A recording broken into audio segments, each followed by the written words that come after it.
ನಮಸ್ತೆ. Wish you happy new year. ಹೊಸ ವರ್ಷದ ಹಾರ್ದಿಕ ಶುಭಾಶಯಗಳು. 2026ಕ್ಕೆ ಸ್ವಾಗತ ಮಾಡ್ತಾ 2025ಕ್ಕೆ ಕೃತಜ್ಞತೆಯನ್ನ ಹೇಳೋಣ. 2026 ಬಗ್ಗೆ ಒಂದು ಚಿಕ್ಕದಾಗಿ ಇನ್ಫಾರ್ಮೇಶನ್ ಕೊಡ್ತೀನಿ. ಅದೇನಂತ ಅಂದ್ರೆ 2026 ಇದನ್ನ ನೀವು ಆಡ್ ಮಾಡಿದ್ರೆ ನಂಬರ್ 10 ಬರುತ್ತೆ. ಅಂದ್ರೆ 1ನೇ ನಂಬರ್. ನ್ಯೂಮರಾಲಜಿ ಪ್ರಕಾರ ನಾವು 1ನೇ ನಂಬರ್ನ ಗ್ರಹಗಳಿಗೆ ಹೋಲಿಸೋದಾದ್ರೆ ಸೂರ್ಯನ ಗ್ರಹಕ್ಕೆ ಇದು ಹೋಲಿಕೆ ಆಗುತ್ತೆ. ಸೊ ಈ ವರ್ಷ ನಾವೆಲ್ಲರೂ ಕೂಡ ಸೂರ್ಯನ ತತ್ವಗಳನ್ನ ಅಳವಡಿಸಿಕೊಳ್ಳೋದ್ರಿಂದ ನಮ್ಮ ಲೈಫ್ ಅಲ್ಲಿ ಆರೋಗ್ಯದಲ್ಲಿ, ಹಣಕಾಸಿನಲ್ಲಿ, ಸಂಬಂಧಗಳಲ್ಲಿ, ಆಧ್ಯಾತ್ಮದಲ್ಲಿ ಅಭಿವೃದ್ಧಿಯನ್ನ ಹೊಂದೋದಕ್ಕೆ ತುಂಬಾ ಸಪೋರ್ಟ್ ಮಾಡುತ್ತೆ ಈ ಒಂದು ವರ್ಷ.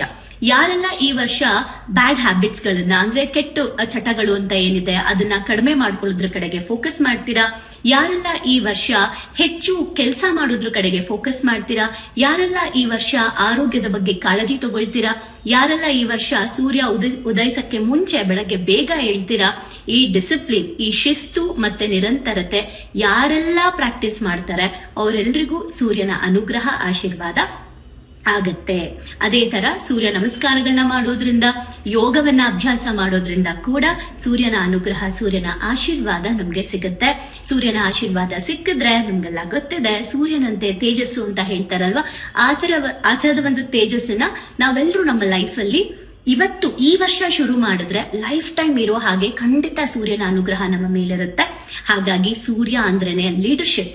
ಈ ವರ್ಷ ನಾವೆಲ್ಲರೂ ಕೂಡ ಒಂದು ನಮ್ಮ ಜೀವನಕ್ಕೆ ನಾವು ಜವಾಬ್ದಾರಿಗಳನ್ನ ತಗೊಳ್ಳೋಣ, ನಮ್ಮ ಜೀವನಕ್ಕೆ ನಾವು ರೆಸ್ಪಾನ್ಸಿಬಿಲಿಟಿ ತಗೊಂಡು leadership ಕ್ವಾಲಿಟಿಯನ್ನು ಅಳವಡಿಸ್ಕೊಳ್ಳೋಣ.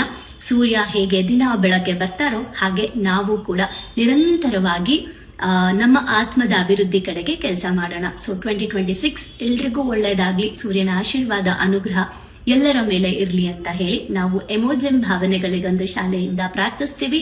So wish you happy new year. ಹೊಸ ವರ್ಷದ ಹಾರ್ದಿಕ ಶುಭಾಶಯಗಳು.